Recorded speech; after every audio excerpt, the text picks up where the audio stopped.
Again welcome friends. आपला आजचा दुसरा दिवाळीनंतरचा दुसरा पिरियड बरोबर आहे. काल आपण पाहिलं की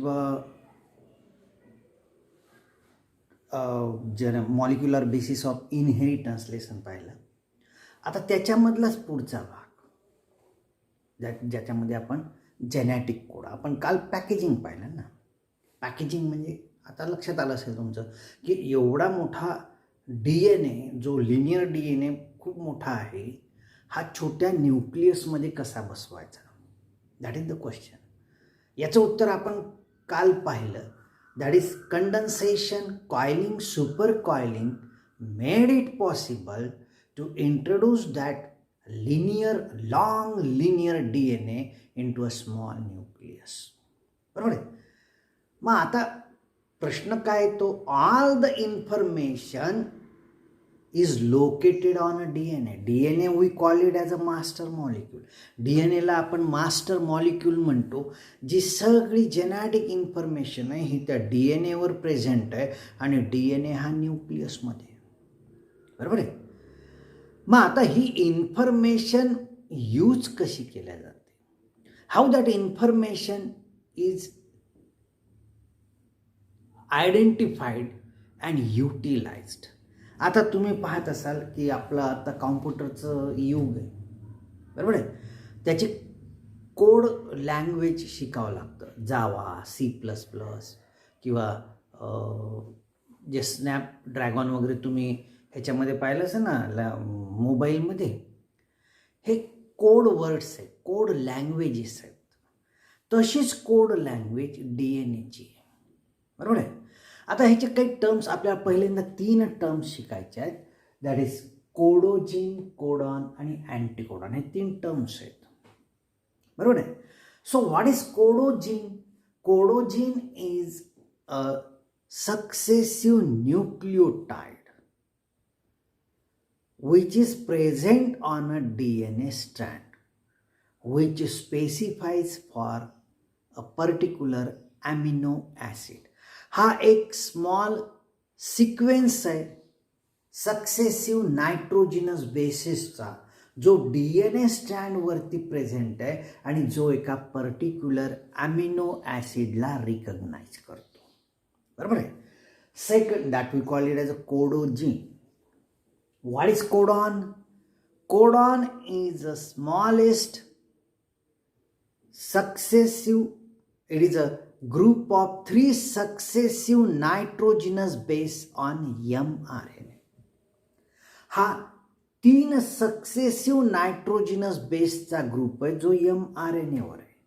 जर हा नायट्रोजिनस बेसचा ग्रुप DNA वर असेल तर कोडोजिन, mRNA वर असेल तर कोडॉन आणि tRNA वर असेल तर अँटीकोडॉन. बरोबर आहे. So it is a smallest sequence of successive nitrogenous base on mRNA called as a codon which specify a particular amino acid, जो पर्टिक्युलर ॲमिनो ॲसिडला कोड करतो. बरोबर आहे. And anticodon means it is a smallest sequence of nitrogenous base, 3 nitrogenous base which is located on tRNA, जो tRNA च्या middle loop वरती present आहे. That is against to that of codon, जो कोडॉनच्या अपोजिट असतो त्याला आपण म्हणतो अँटीकोडॉन. ह्या 3 टर्म्स पाहिल्या आपण. बरोबर आहे. आता genetic information he codon is nothing but it is a code language of mRNA. He codon he mRNA ची कोड लँग्वेज आहे. That specify amino acid and alternately it is for a particular type of protein molecule. हा particular protein molecule तयार करण्याची information आहे. बरोबर आहे. मग आता ही इन्फॉर्मेशन कशासाठी लागते पहा. All metabolic reactions are going on in our body. कोणताही लिव्हिंग ऑर्गॅनिझम असो त्याच्यामध्ये मेटाबॉलिक रिॲक्शन होणार. बरोबर आहे. And all the metabolic reaction is carried out by using enzyme. प्रत्येक मेटाबॉलिक रिॲक्शनला एन्झाईम लागणार.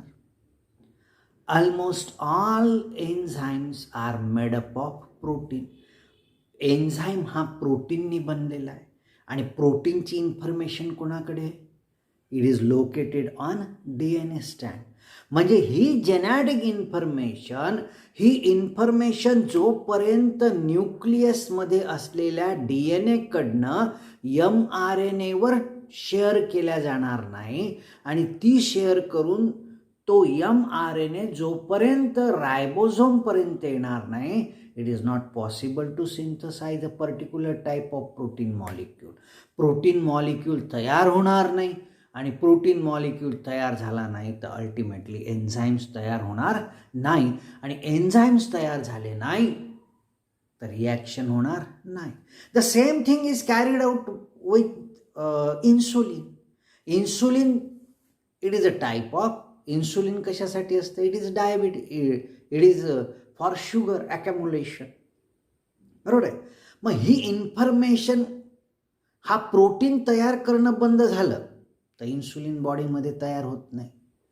मग शुगर सेलमध्ये ॲक्युम्युलेट होत नाही, सेलमध्ये एंटर होत नाही.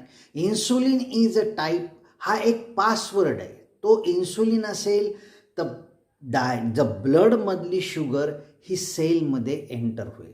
जसं आपण पिक्चर पाहायला जातो, आपल्याला तिकीट पाहिजे ना, मग तसा इन्सुलिन हे तिकीट आहे. इन्सुलिन असलं तर शुगर सेलमध्ये जाईल, जर इन्सुलिन नसेल तर शुगर एंटर होणार नाही आणि अल्टिमेटली ब्लडमधली शुगर लेव्हल वाढेल.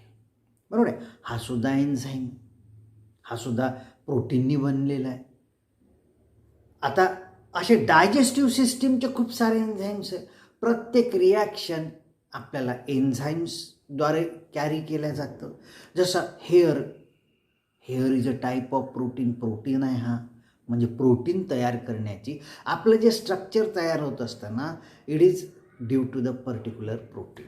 आपल्या डोळ्याचा colour it is due to protein. Hair it is due to protein. म्हणजे प्रोटीन तयार करणं आवश्यक आहे. Protein is a genetical process. ही एक जेनेटिकल प्रोसेस आहे. It is not a metabolic. ही एक मेटाबॉलिक प्रोसेस नाही आहे. इट इज मेटाबॉलिक प्रोसेस कोणच्या? डायजेशन. बरोबर आहे. डायजेशनमध्ये जेवढेही एन्झाईम्स लागतील it is a metabolic process. Respiration, breakdown of glucose molecule, it is a metabolic process. बरोबर आहे. But a synthesis of protein is a physiological process which is directly concerned with DNA strand. जी DNA स्ट्रँडशी निगडित आहे. Particular protein is synthesize if there is information for synthesis of that protein located on DNA. If it is not, जर ती information नसेल तर तो protein तयार होणार नाही. जसं ब्ल्यू कलर ऑफ आईज, त्याची इन्फॉर्मेशन आपल्याकडे आहे का? आता माझे डोळे ब्राऊन कलरचे, म्हणजे ब्ल्यू कलरचा प्रोटीन तयार करण्याची इन्फॉर्मेशन माझ्या बॉडीमध्ये DNAवरती नाही आहे. बरोबर आहे. मग आपल्याला जो जेनेटिक इन्फॉर्मेशन मिळाली त्याप्रमाणे तो प्रोटीन तयार होईल. Okay. So enzymes are responsible for metabolic reaction and all reactions needs enzyme and enzymes are made up of protein. Proteins are made up of amino acid. Many amino acid come together to form a polypeptide chain. Now, the specific, what is genetic code then? The genetic code is nothing but the specific information given by DNA in the form of triplet codon of mRNA for the formation of polypeptide chain is known as genetic code. Now this information is located on a DNA in a form of nucleotide. It was first recognized by Yanowski and Sarabhai. Vikram, this is Sarabhai in 1964, that is information for synthesis of protein located on DNA in a form of nucleotide. ही न्यूक्लियोटाईडच्या रूपामध्ये information located आहे. बरोबर आहे ना. आता triplet codon काय आहे पहा. What is triplet codon or that we call it as a discovery of genetic code. त्यालाच आपण म्हणतो क्रिप्टोग्रॅम. बरोबर आहे. आपल्याकडे किती अमिनो ॲसिड्स आहे. We have 20 amino acid. आपल्याकडे 20 अमिनो. पहा तुमच्या लिंक लक्षात आली का. प्रोटीन आपल्याला निडेड आहे. Our expression is due to protein. Protein participate in a formation of enzymes. Enzymes are responsible to carry out metabolic reactions. बरोबर आहे. म्हणजे प्रोटीन आवश्यक आहे आणि प्रोटीनची इन्फॉर्मेशन कोणाकडे. DNA वरती आहे. DNA कशाचा बनलेला आहे. Pentose sugar phosphate group. हे कॉमन आहे. मग बदल कशामध्ये. नायट्रोजिनस बेसमध्ये. नायट्रोजिनस बेस आपल्याकडे 2 प्रकारचे आहे. Purines and pyrimidines. Purines double ring compound आहे having high molecular weight. Pyrimidines single ring compound आहे. प्युराइन्सचे परत 2 प्रकार ॲडिनाइन ग्वानाइन. पायरिमिडाइन्सचे 2 प्रकार थायमाइन अँड सायटोसाइन. बरोबर आहे. म्हणजे आपल्याकडे किती प्रकारचे न्यूक्लियोटाइड्स तयार झाले होते आपण DNAच्या वेळेस पाहिलं. आपल्याकडे वेगवेगळे 4 डिफरंट प्रकारचे न्यूक्लियोटाइड्स तयार झाले होते. बरोबर आहे ना. म्हणजे 4 वेगवेगळ्या 4 प्रकारचे न्यूक्लियोटाइड आहे. त्याची संख्या खूप प्रमाणात आहे. बरोबर आहे.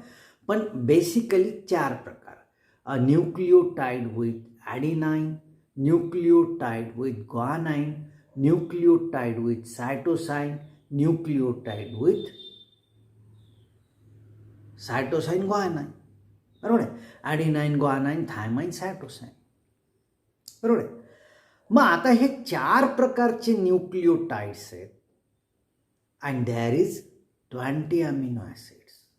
मग आता हे कसे रिकग्नाइज केल्या जात असतील पहा बरं. आपल्याला काय करायचं आहे की आता समजा आपल्याकडे 20 बॅग्स आहेत आणि 4 कुली आहे. बरोबर आहे. मग आता काय समजा एका कुलीनी 1 बॅग कॅरी केली तर फक्त 4च बॅग नेईल तो. बरोबर आहे. हा एक कन्सेप्ट आहे singlet codon. A single नायट्रोजिनस base or single nucleotide, that is a single nitrogenous base recognize single amino acid. समजा ॲडिनाइन हा रिकग्नाइज करेल ए प्रकारचा अमिनो ॲसिड. ग्वानाइन बी म्हणजे थायमाइन अँड सायटोसाइन म्हणजे ABCD म्हणजे 4च कोड झाले की नाही. हा झाला सिंगलेट कोडॉन. मग आता उरलेल्याचं काय. उरलेले 16 अमिनो ॲसिड कोड होतील का. नाही. मग हा सिंगलेट कोडॉनची आयडिया फेल पडली किंवा त्याला दुर्लक्षित केला गेला. मग डबलेट कोडॉन. डबलेट कोडॉन म्हणजे काय. आता एक कुली जर 2-2 बॅग घेऊन चालला तर मग 4च्या ऐवजी काय होईल. डेफिनेटली वाढतील ना. बॅग्स नंबर ऑफ बॅग्स वाढल्या. बरोबर आहे. मग इथेही तसंच आहे. 4 amino acid are codon with 1 nitrogenous base. Codon with 1 nitrogenous base. बरोबर आहे. Form 4 codons which is not sufficient to code 20 amino acid. हा 4च अमिनो ॲसिड कोड केले. Codon with 2 nitrogenous bases. मग 2 पहिले एक कोडॉन घेतला UCAG सेपरेट. मग 2 कोडॉन घेतले UC किंवा AU. त्याच्यानंतर UA UG. आपण ह्या पॉसिबिलिटीज फॉर्म केल्या. पहिले काय केलं. ॲडिनाइन ग्वानाइन थायमाइन सायटोसाइन. हा एक अमिनो ॲसिड कोड करेल. हा दुसरा, हा तिसरा, हा चौथा. बरोबर आहे. मग अशाने किती कोड झाले होते. That is the idea of singlet codon. 4च अमिनो ॲसिड कोड झाले. मग दुसरा डबल एट कोडॉन म्हणजे कसं, AG हा एक कोडॉन, GA हा दुसरा codon, GT, TG, TC, CT, परत TA, AT असे जर आयडिया आपण प्रपोज केली, इट जनरेट अबाउट 16 पॉसिबिलिटीज. हा 16 पॉसिबिलिटी, 4×16 म्हणजे हा 16 पॉसिबिलिटीज जनरेट करतो. म्हणजेच काय, again there is 4 amino acid which is not coded, म्हणजे 4 अमिनो ॲसिड परत उरले, बरोबर आहे. Then there is a idea of triplet codon. And this idea of triplet codon was first introduced by George Gamow in 1954. That is the idea of triplet codon. म्हणजे 3 amino acid, म्हणजे आता AGT हा एक amino acid recognise करेल. आता ह्याचा sequence बदलला, दुसरा घेतला GAT हा दुसरा अमिनो ॲसिड, TAG हा तिसरा amino acid.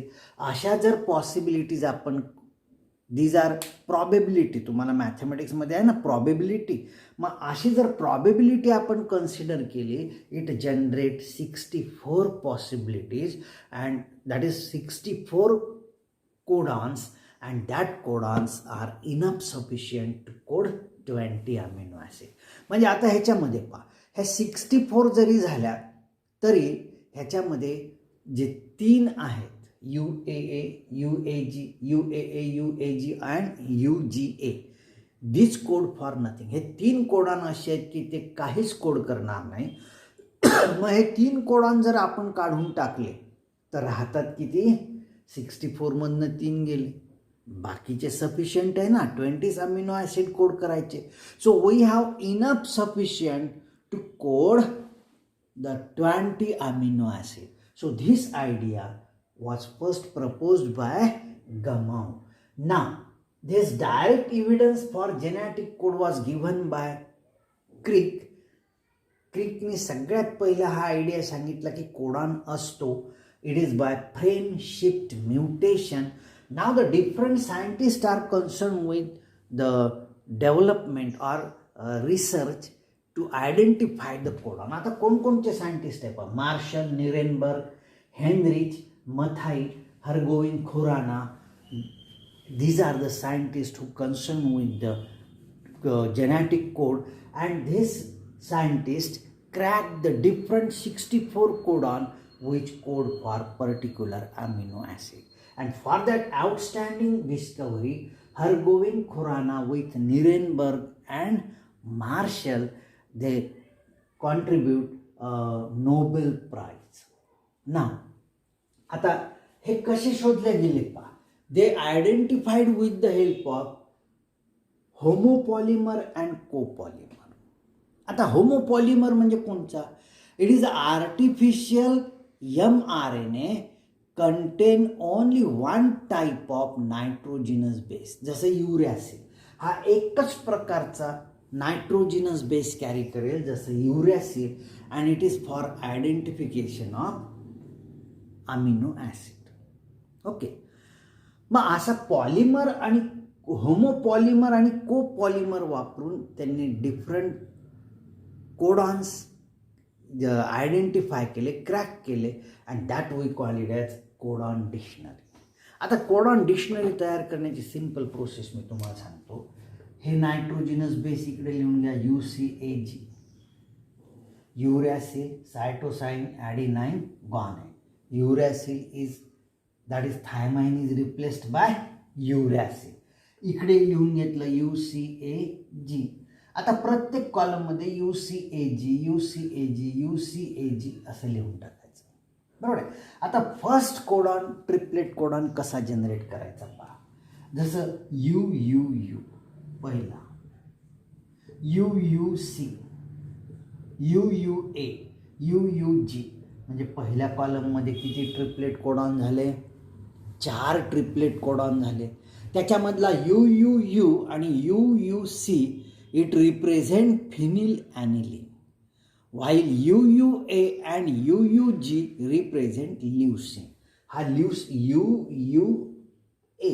UUG represent leucine.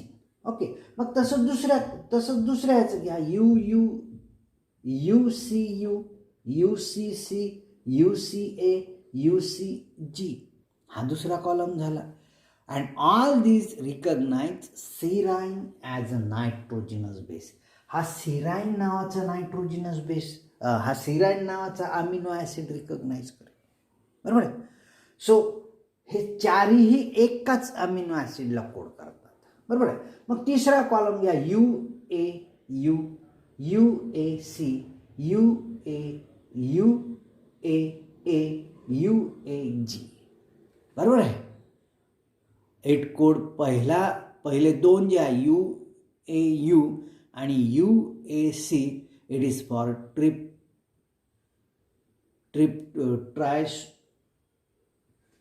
It code for tyrosine. हा टायरोसिनला कोड करेल. बरोबर आहे. UAU, UAC, UAA. बरोबर आहे. आणि चौथा UAG. इट इज पहिले दोन जे आहे टायरोसिनला कोड करतील. ओके, नाव आता ह्याच्यामध्ये 3 कोडॉन जे आहे that we call it as a termination codon or nonsense codon. कोणचे?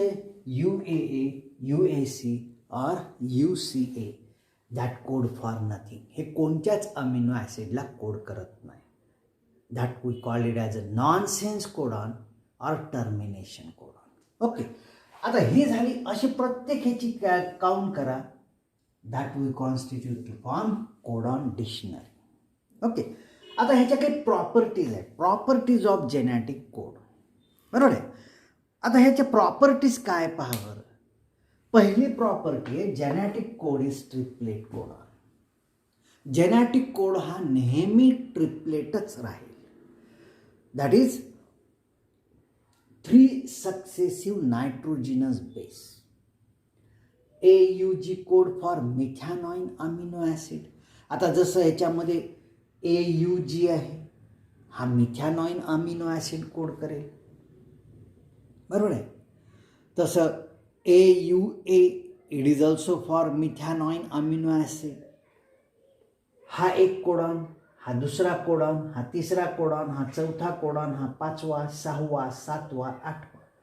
हा 8वा कोडॉन जो आहे, एक example, it code for nothing.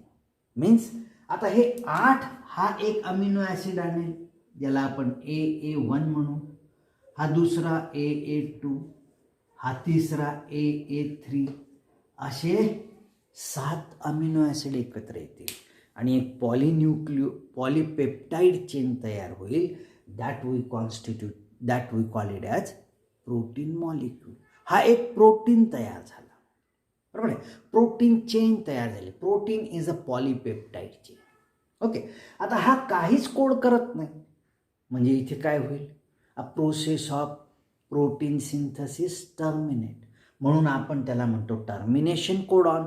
आणि हा काहीच कोड करत नाही म्हणून त्याला आपण म्हणतो नॉनसेन्स कोडॉन. ओके, म्हणजे कोडॉन कसे आहे, it is in a form of triplet, not singlet, not doublet. दुसरं, इट इज अ कॉमालेस. हा कॉमालेस आहे म्हणजे एनी पंक्च्युएशन ह्याच्यामध्ये नाही आहे, स्पेस नाही आहे, पॉज नाही आहे किंवा असे वेगवेगळे पंक्च्युएशन ते काहीच नाही. AUG दुसरा ट्रिपलेट कोडॉन, हा तिसरा triplet, it is without any punctuation. बरोबर आहे. नाव third is universal. This codon is a universal from virus up to the human. व्हायरसपासनं आपल्यापर्यंत हे कोडॉन कोड करतील त्याच अमिनो ॲसिडला. म्हणजे एखादा कोडॉन आहे AUG आहे, it code for methionine amino acid. मग तो व्हायरसमध्ये सुद्धा मिथॅनॉइन अमिनो ॲसिड कोड करेल, प्लांटमध्ये सुद्धा मिथॅनॉइन अमिनो ॲसिड कोड करेल, प्राण्यांमध्ये वेगवेगळ्या मिथॅनॉइन अमिनो ॲसिड कोड करेल, आपल्यामध्ये तो काय करेल, it code for methionine amino acid. Means it is a universal. It is universal than non-overlapping. Non-overlapping means it is the genetic code is non-overlapping, means same letter cannot be used for two adjacent codon. जसं इथे पहा CCC and CAG. CCC and CAG हे दोन वेगळे वेगळे codon आहे. It is non overlapping. असं नाही होत की हा C सोडून दिला CUC हा एक कोडॉन, त्याच्यानंतर UCA हा दुसरा कोडॉन, त्याच्यानंतर CAG हा तिसरा कोडॉन, असं नाही. हा तीन ह्याचा एक ग्रुप एक कोडॉन, ह्या तीन ह्याचा एक ग्रुप एक codon, means it is a non overlapping. CCU means CCU, CAG is CAG. It is a two different codon. It doesn't mean CUC 1, UCA 2, CAG 3 असं होत नाही. A group of 3 successive nitrogenous base constitute to form a codon. It is a non-overlapping. It is then polarity of the codon. Polarity means what? The polarity represent 5' to 3'. What is 5' to 3'? The mRNA is synthesized on a DNA strand. हा DNA strand वरती तयार होतो. हा कोणत्या strand वरती तयार होईल? It is synthesised on 3' to 5' template of DNA strand. म्हणजे ह्याची पोलॅरिटी काय राहील? It is always having a polarity 5' to 3'. ह्याची पोलॅरिटी 5' to 3'च राहील. बरोबर आहे. So it is having a polarity. degeneracy in genetic code. Degeneracy means what? आपल्याकडे 64 possibilities. बरोबर आहे. There are 64 possibility for recognising 20 amino acid. Recognise किती करायचे? 20 amino acid करायचे. म्हणजेच काय? 1 amino acid may be decoded by more than 1 codon. म्हणजे एकापेक्षा जास्त कोडॉन एका अमिनो ॲसिडसाठी कोड करतो. जसं serine and leucine. Serine is represented by codon UCU, UCC, UCA and UCG. म्हणजे हे 4 कोडॉन कशाला कोड करतील? They represent serine as an amino acid. बरोबर आहे. दुसरा पहा leucine CUU, CUC, CUA, CUG. बरोबर आहे. आता ह्याच्यामध्ये तुमच्या एक गोष्ट लक्षात आली का? याच्यामध्ये tRNA जो सेराइन अमिनो ॲसिड घेऊन येईल हा रिकग्नाइज काय करेल? फक्त पहिले 2 नायट्रोजिनस बेसला तो रिकग्नाइज करेल. पहा UC, UC, UC, UC. म्हणजे सेराइन कोणी रिकग्नाइज केला? It is represented or coded by UC as a nitrogenous base. बरोबर आहे ना? ज्याच्याकडे UC आहे. मग हा तिसरा काय? तिसऱ्याला आपण म्हणतो that we call it as a degeneracy of genetic codon. हा तिसरा जो आहे हा आहे उबल जीन. बरोबर आहे. This is the wobble hypothesis which was proposed by a Crick. Crick नावाच्या सायंटिस्टने सगळ्यात पहिला हा उबल हायपोथिसिस प्रपोज केला. That we call it as unusual base pairing. ही तिसरी जी बेस पेअरिंग राहील ती अनयुज्युअल बेस पेअरिंग राहील. पहिली 2 UC, UC, UC, UC. यूचा A, Cचा G. तिसरा प्रॉपर राहील असं नाही. That we call it as a wobble pairing and that phenomena we call it as wobble hypothesis. The ability of tRNA to read more than 1 codon on mRNA by unusual base pairing at the third nitrogenous base of codon is called as a Ubel hypothesis. म्हणजे तिसरी ही usual राहणार नाही, ती unusual राहील. That we call it as wobble pairing and that gene we call it as wobble gene. बरोबर आहे, इथपर्यंत लक्षात आलं. Then colinearity. Colinearity means what? If the sequence of nitrogenous bases on mRNA changes, then the sequence of amino acid in protein chain also changes. बरोबर आहे. जर तुम्ही mRNA वरच्या नायट्रोजिनस बेसचा सिक्वेन्स चेंज केला तर प्रोटीन चेनमधल्या अमिनो ॲसिडचा पण सिक्वेन्स चेंज होईल. That we call it as colinearity. बरोबर आहे. And it is the third is genetic code is non ambiguous. That is particular codon code for amino acid.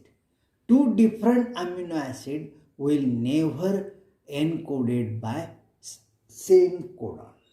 हा एक codon एक अमिनो ॲसिडला जर code करत असेल तर तो दुसरा अमिनो ॲसिडला कोड करत नाही. That we call it as non ambiguous nature. Okay, इथपर्यंत समजलं. तर ह्या प्रॉपर्टीज बरेचदा विचारलेल्या आहे, उबल हायपोथिसिस विचारलेलं आहे. बरोबर आहे. तर हे तयार करा तुम्ही. ओके, इथपर्यंत समजलं. थांबायचं इथे, ह्याला वाचा, पुस्तकातनं वाचा. डिफिकल्टी आली तर जेव्हा आपलं कॉलेज चालू होईल तेव्हा आपण तुम्ही विचारा किंवा मला पर्सनल फोन करून विचारला तरी चालेल. ओके, थोडासा वाचल्यानंतरच समजणारा पार्ट आता चालू होतो आहे जेनेटिक्समधला, आणि जेनेटिक्समध्ये तुम्हाला वाचावं लागेल. ओके, तर वाचून व्हिडिओ पहा किंवा व्हिडिओ पाहिल्यानंतर त्याला रिपीट एकदा दोनदा तीनदा वाचा, बरोबर समजतं. ओके, ठीक आहे.